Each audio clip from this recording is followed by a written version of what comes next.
24 horas a la hora. Finalmente, el gobierno presentó este viernes las esperadas indicaciones a la ley corta de ISAPRES. El proyecto de la moneda considera que las aseguradoras privadas deberán devolver un total de $1.000 millones aproximadamente en un periodo de 10 años. ¿Es factible este plan presentado por el gobierno? Vamos a analizar todos estos puntos con Héctor Sánchez, ex superintendente de ISAPRES y director ejecutivo del Instituto de Salud Pública de la UNAP. Héctor, muy buenos días, gracias por acompañarnos. Muy buenos días, Marian. Un placer saludarla. Igualmente. Héctor, finalmente entonces este viernes el gobierno entrega estas indicaciones a este proyecto de ley corta de ISAPRES que está tratándose en el Senado para cumplir este fallo, ¿no es cierto?, emanado por la Corte Suprema. Y el gobierno en todas estas indicaciones acoge parte de las propuestas que fueron realizadas por los técnicos, pero de todas formas fijó esta fórmula de aplicar una tabla única de factores y donde se calcula una devolución que es cercana a los $1.000 millones, ¿no es cierto? Que es mucho más de lo que calcularon los técnicos, pero también un poco menos de lo que calculó en su momento la superintendencia. ¿Cómo ves este cálculo que realiza el gobierno? ¿Lo ves factible también en los términos que han anticipado? Mira, yo creo que el gobierno se ha dado muchas vueltas respecto de este fallo, porque en definitiva en un primer minuto planteó que eran 1.400 millones, lo cual hacía absolutamente inviable la solución para el sector. Producía una crisis, la quiebra, no solo de las ISAPRES, sino que de muchos prestadores privados, y por lo tanto no se resolvía. Posteriormente, el Ejecutivo ya planteó que esto debía resolverse a través de una ley, y envió una ley corta. Y envió una ley corta que en definitiva se fundó en este valor y a continuación en un conjunto de otras decisiones que hacían inviable absolutamente el sector. ¿Ya? Ante lo cual el Senado reacciona y crea una comisión de técnicos. Y esta comisión de técnicos es una comisión de técnicos que no solo son técnicos de la academia, de las universidades, de centros de estudio, sino que también hay representantes del Ministerio de Hacienda, del Ministerio de Salud, y de la Superintendencia. Y se obtiene un acuerdo por unanimidad de todos estos técnicos, nombrados por el Senado. Y estos técnicos señalan de que si se aplican ciertos principios técnicos, metodológicos, ya la deuda del sector no podía sobrepasar los $450 millones. Y a continuación plantean un conjunto de otras medidas ya que son complementarias, pero que lo central era que la deuda total era del orden de los 450. El gobierno ya lo que hace es básicamente desconocer el trabajo de esta comisión en lo esencial, porque si en definitiva llegamos a un valor como el que se llegó de $1.000 millones, que es tan impagable como los $400 millones que anteriormente había calculado el superintendente, no está permitiendo que se produzca una solución al problema, sino que sencillamente lo está manteniendo más aún, lo está agravando porque ha pasado el tiempo y con este tiempo que ha pasado la situación se ha ido complicando. Ya hay varios miles de personas que han tenido que dejar su trabajo en el sector salud prestador, porque en definitiva la crisis ya se viene encima. Por lo tanto, no es una buena solución, no es una solución que en definitiva tome en cuenta las principales recomendaciones del comité, sino que toma en cuenta algunas recomendaciones complementarias, adicionales, y que fundamentalmente están orientadas a fortalecer estas indicaciones el FONASA para recibir a los afiliados de las ISAPRES que quiebren, y a continuación le entrega atribuciones al superintendente para que por la vía precio maneje el sistema hacia futuro. Con lo cual, desde esa perspectiva, yo creo que es una muy mala solución.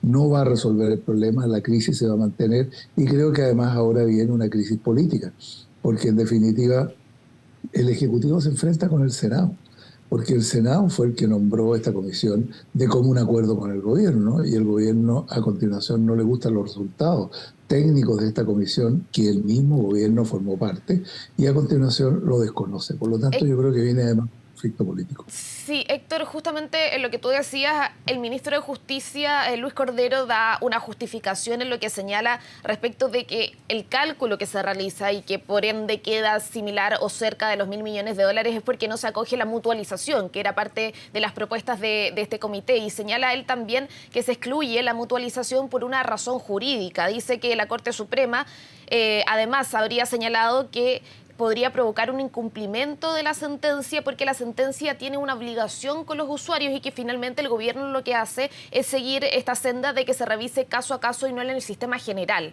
¿Qué te parece también esa justificación que da el ministro de Justicia respecto de por qué no se excluye la mutualización también de estas indicaciones? El ministro de Justicia, como en otros hechos, ha actuado más bien como abogado del gobierno. Y una opinión de un abogado tiene opiniones de otros abogados. Nosotros nos juntamos 7 superintendentes, de los cuales muchos, con toda la experiencia que nos significó ser superintendentes, ya muchos de ellos son abogados. Y al acuerdo que llegamos era que efectivamente la mutualización era una de las características. Y posteriormente, dentro de los equipos técnicos que se formaron, del equipo técnico que se formó a requerimiento del Senado, también coincide con lo mismo, y centros de estudio también coinciden con lo mismo. Por lo tanto, hay otros abogados que opinan exactamente igual que el abogado actualmente ministro de Justicia. Por lo tanto, desde esa perspectiva, su opinión es tan valiosa como la de otros jurisconsultos que en definitiva han planteado que la recomendación de este comité técnico era una recomendación sólida, era una recomendación que jurídicamente se sostenía y que a continuación permitía cumplir perfectamente el fallo sin provocar la crisis que estas indicaciones van a provocar. Por lo tanto, desde esa perspectiva ya hay que tener presente lo siguiente, que si la crisis que nosotros prevemos que se va a producir por la vía de la quiebra de algunas ISAPRES y de muchos prestadores, ya va a generar que la gente no va a recibir nada. Porque antes de recibir un peso, las ISAPRES van a quebrar. Y en ese escenario, el escenario es peor que en definitiva que el que teníamos anteriormente. Por lo tanto, esta discusión jurídica que plantea el ministro, ya yo creo que en definitiva al final no va a resolver el problema, ya y más bien es una justificación de una posición política. Y la posición política es muy clara. El gobierno no quiere resolver esta crisis.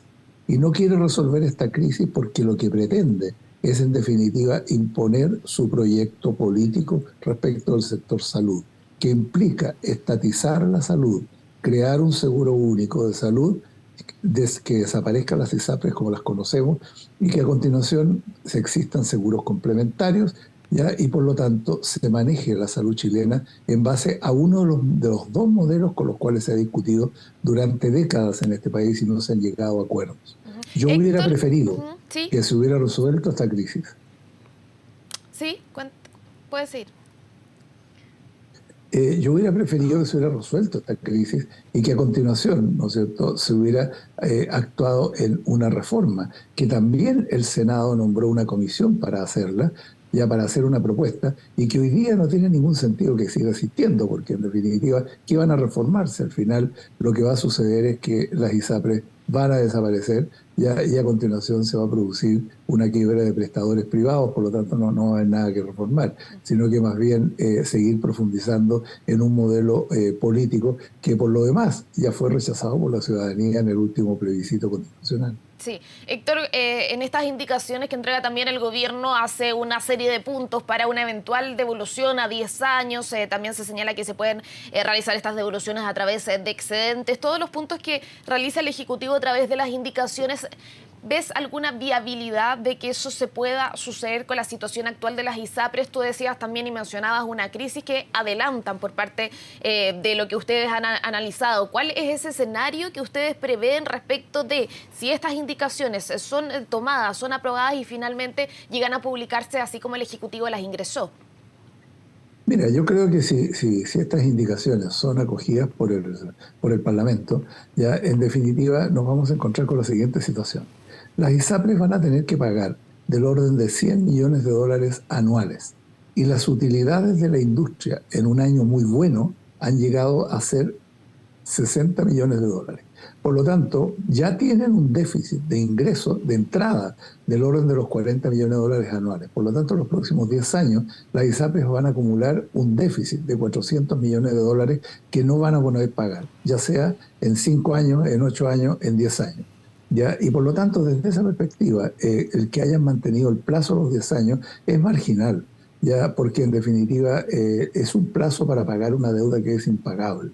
Por lo tanto, desde esa perspectiva, yo lo que creo es que en definitiva el conjunto de soluciones que están planteando son más bien soluciones que se están preparando para la quiebra del sistema, porque si tú te fijas, ya gran parte de las propuestas que hay en las indicaciones están orientadas a FONASA, están orientadas a cómo va a funcionar FONASA con seguros complementarios y a continuación cómo FONASA va a recibir a miles de chilenos que están hoy día en las ISAPRES y que en definitiva van a tener que trasladarse porque estas van a quebrar. Por lo tanto, en estricto rigor, yo diría que en la práctica el conjunto de indicaciones más bien van en esa línea. Yo no creo que las propuestas en su conjunto vayan a resolver el problema, ya van a generar un problema social, un problema político, ya van a generar un problema de magnitudes, una crisis sectorial importante que va a afectar por sobre todo a las personas. Fíjate que aproximadamente el 40% de los afiliados a la ISAPRE, que ya van en el orden del orden del 1.700.000 personas en el cotizante, digamos. El 40% tiene preexistencias, ¿ya? Y tiene enfermedades que se están en tratamiento. Hay más de 600.000 personas que están hoy día en tratamiento. Esas personas van a tener que trasladarse a FONASA. ¿Ya? Y una de las indicaciones plantea de que el FONASA se va a tener que hacer cargo de esos gastos. Por lo tanto, este proyecto también incorpora un gasto fiscal que lo vamos a tener que pagar todos los chilenos.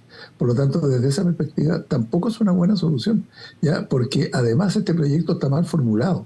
Porque la evaluación económica que hace el proyecto es que este proyecto no implica gasto fiscal. Y este proyecto sí va a implicar un gasto fiscal, porque el Estado se va a tener que hacer cargo de muchas personas que en definitiva hoy día están en tratamiento, que sus primas no alcanzan a financiar los costos y por lo tanto ese gasto lo va a tener que asumir el Estado. Y ese gasto pueden ser varias centenas de millones de dólares, ya que el Estado va a tener que pagar. Y ese es un déficit, a mi juicio, no menor del proyecto de ley que presenta el gobierno. Sí, justamente en ese punto que quería tocar, a la ministra de Salud, Jimena Aguilera, se le consultó respecto de una eventual insolvencia que pueda sucederse si es que se decreta finalmente esta devolución como se ha estimado por parte del gobierno. Y ella dice que en ese escenario de insolvencia, FONASA va a estar obligado a mantener las coberturas otorgadas en función de los casos judicializados. Se ha presentado, se ha mostrado también un proyecto de fortalecimiento que efectivamente pueda ser viable, que FONASA reciba todos estos casos ante una eventual insolvencia de algunas ISAPRES justamente ante lo propuesto por el gobierno. Hay un tema operativo y un tema financiero. El tema operativo es que hoy día FONASA no es capaz de absorber la demanda de sus beneficiarios. Y tenemos 600.000 personas que están en lista de espera para una consulta de especialidad. Y hay más de 340.000 personas que están esperando por una cirugía. Por lo tanto, operacionalmente, FONASA no es capaz de recibir ya de un viaje, ¿no es cierto?, una cantidad importante de afiliados que están en la ISAPRE. Y segundo, hay un problema financiero, de que si la promesa es, a través de la indicación, de que el FONASA se va a hacer cargo del financiamiento, del costo de las prestaciones de estas personas, el Estado va a tener que echar mano a recursos fiscales, que están bastante escasos, hasta donde yo entiendo, ¿ya? Y que en definitiva, ¿no es cierto?, en este escenario económico que estamos viviendo, en el cual el empleo está bastante alto, en el cual el crecimiento es prácticamente cero, va a tener que hacerse cargo de un gasto que nunca estuvo considerado producto de esta crisis y que se pudo haber resuelto sin aporte fiscal, que era uno de los requisitos que planteamos el grupo de superintendentes cuando hicimos esta propuesta y que también plantearon grupos técnicos de centros de estudio y de universidades como la Universidad de Chile y la Facultad de Economía. Entonces, desde esa perspectiva, yo creo que por esas dos vías esta propuesta también hace agua. Héctor, en el marco de toda esta discusión, ¿no es cierto?, también de lo que se ha visto respecto de los distintos cálculos de devoluciones que se han realizado, también está sobre la mesa la idea de que efectivamente las aseguradoras puedan comenzar a pensar en otras alternativas, y ha surgido también la idea de los seguros primarios, ¿no es cierto?, que serían un poco más, estarían quizás en un escalafón un poco más alto que son los seguros complementarios actualmente, porque las coberturas, o lo que se habla que las coberturas de estos seguros serían similares a los del plan de ISAPRE, pero un precio más accesible porque, por ejemplo, no contemplaría los costos del GES o las licencias médicas, entre otros. ¿Cómo ves esta alternativa que quizás se está barajando justamente para hacer frente de estos seguros primarios?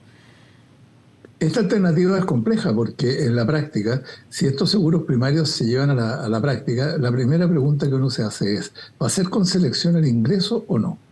¿Ya? Porque normalmente los seguros primarios, ya cuando son individuales, ya para evitar la selección adversa de riesgo, lo que hacen es seleccionar al ingreso. Por lo tanto, en la práctica van a haber nuevamente muchas exclusiones, van a haber preexistencias y por lo tanto ahí tenemos un primer problema técnico que hay que resolver.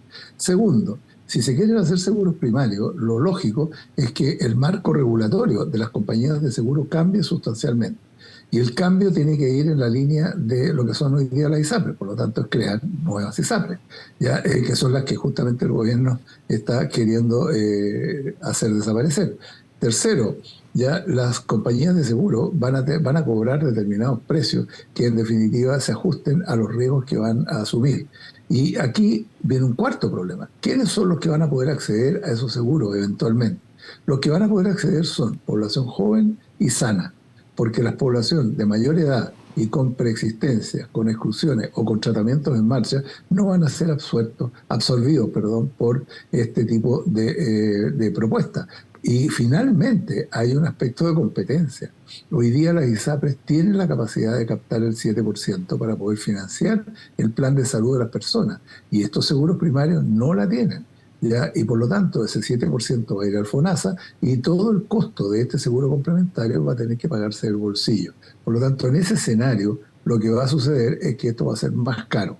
Como se dice en buen chileno, va a ser más cara la vaina que el sable. ¿Cómo lo ves políticamente este escenario, Héctor? Tú lo decías, no solamente el gobierno va a tener que enfrentar, por ejemplo, lo que salió desde la mesa técnica, sino que también una discusión política que se tiene que dar en el Congreso Nacional ahora y que va a ser muy importante para saber cómo finalmente se pueda resolver esta situación. ¿Cómo ves el ánimo o lo que está tramitando justamente en el Senado, en la Comisión de Salud, en la línea de lo que se ha dicho, en la línea de las discusiones que se han dado en este casi un año, ¿no es cierto?, desde que salió este fallo de la Corte Suprema y que aún no tenemos una solución? ¿Cómo se ve esa discusión política también desde afuera? Yo la veo compleja porque esta solución, este fallo debió haber sido resuelto desde un inicio por el superintendente, porque así lo define el fallo. Pero después de varios meses de darse vuelta, el superintendente descubrió que no tenía las atribuciones que les daba el propio fallo, ¿ya? Y le traspasan el problema al Parlamento. Lo toma la Comisión de Salud del Senado y la Comisión de Salud del Senado muy tempranamente toma el problema en sus manos y dice vamos a buscar una solución. Crea un comité técnico y ese comité técnico, ¿no es cierto?, emite recomendaciones. Ese es un comité técnico que nadie puede dudar, ¿no es cierto?, de que esté capturado por nadie. Segundo, nadie puede dudar que no están representados el Ministerio de Salud, el Ministerio de Hacienda, ¿ya? Y la Superintendencia. Por lo tanto, desde esa perspectiva, ¿no es cierto?, desconocen los acuerdos de sus propios representantes en esa comisión porque fue por unanimidad. A continuación, ¿ya? Esta comisión, por lo tanto, que nombró el Senado, ¿ya? Todos los resultados de esta comisión, ¿ya? Y el tiempo que el Senado y los técnicos han gastado, ¿no es cierto?, va a tener que guardarlo, ¿ya? Y van a tener que meterlos en un cajón, en un quinto cajón, porque al final no van a servir para nada. Pero lo que es peor, ¿ya? Llevaron al Senado a que además nombrara otra comisión, una comisión para reformar el sistema de salud. Pero con estas indicaciones, ¿qué va a reformar esa comisión? Por lo tanto, la primera pregunta que uno se va a hacer es, ¿qué va a decir el lunes el comité que está a cargo de la reforma, ya nombrado por el Senado y que en un plazo de 60 días tenía que producir una propuesta, cuando en definitiva lo que tenían que reformar, ¿no es cierto?, va a desaparecer producto de esta indicación. Por lo tanto, desde esa perspectiva, la relación política del Ejecutivo con el Senado se va a deteriorar. Y se va a deteriorar con el Parlamento, porque en el fondo es un ninguneo del Parlamento respecto a esta situación. Segundo, el gobierno no tiene mayorías en el Parlamento. Por lo tanto, estas indicaciones difícilmente van a ser aprobadas por el Parlamento. Por lo tanto, el tema se va a paralizar. Pero mientras se paraliza el tema jurídico-político, ya el tema económico no se va a paralizar. La crisis va a seguir paralelamente acentuándose. Yo ya te decía de que hay varias decenas de miles de trabajadores que han tenido que dejar sus empleos en el sector privado de salud porque los prestadores han tenido que ajustarse. Esta situación se va a profundizar porque al ver la señal clara del Ejecutivo, ya los prestadores legítimamente van a reaccionar y van a tener que decir, me tengo que ajustar a lo que viene. Y lo que viene es que vamos a tener muchos menos ingresos que los que teníamos actualmente para podernos financiar y estar en equilibrio. Por lo tanto, desde esa perspectiva, vamos a tener que seguir ajustando gastos. ¿Y por dónde se ajustan los gastos? ¿Por dónde están los costos fijos? ¿Ya? Y los costos fijos están por el lado de los funcionarios contratados, los profesionales contratados, y por otro lado van a tener también que bajar los honorarios que le pagan a los profesionales. Por lo tanto, ahí viene un segundo problema político, el problema político de los médicos, ya donde el Colegio Médico ya se ha pronunciado respecto de que en definitiva no está muy conforme con este dictamen, porque esto afecta indudablemente también a los médicos. Sí, Entonces, Héctor, estamos frente a una situación que es crítica. Sí, justamente son varias aristas las que hay que seguir desarrollando. Estas son indicaciones que se ingresaron hace pocos días, ¿no es cierto?, el día viernes, y tienen que ser analizadas en detalle para ver finalmente cómo se resuelve este tema que ya lleva varios meses sin una solución aparente, y la discusión se va a continuar ahí en el Congreso Nacional. Así que vamos a estar muy atentos. Héctor Sánchez, ex superintendente de ISAPRES y también director ejecutivo del Instituto de Salud Pública de la UNAP. Muchas gracias por acompañarnos durante esta mañana en Canal 24 Horas. Un placer saludarla. Que tengas buen Hasta día. luego.